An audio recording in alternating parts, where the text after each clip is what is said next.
So this is how it looks with our Sheltie dog. She's a good girl, aren't ya? Aren't you a good girl? Huh? You gonna get a treat? Yeah, you deserve a treat for being such a good girl.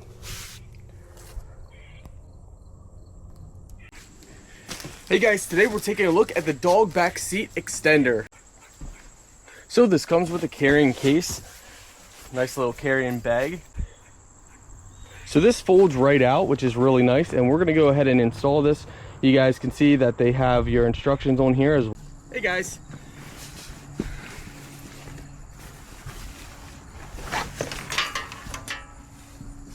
So there's a couple ways that you guys can do this. I've seen different people do it multiple ways. All right. So we just put this over top here.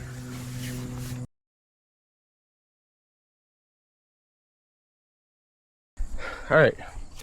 So, and then this folds down here. You could strap that underneath if you want. But now it protects from the top there the whole way through. It's actually really nice. It's really simple and easy to install and set up. Let's take a look over here. So if you guys take a look, your pets can see through and you can see them right through the opening, which is awesome. Put some stuff in the pockets. This strap here is if you got a third, but we can tuck that in and tuck that around. But yeah, it's high quality. So this is how it looks with our Sheltie dog. She's a good girl, aren't ya? Aren't you a good girl? Huh? You gonna get a treat? Yeah, you deserve a treat for being such a good girl.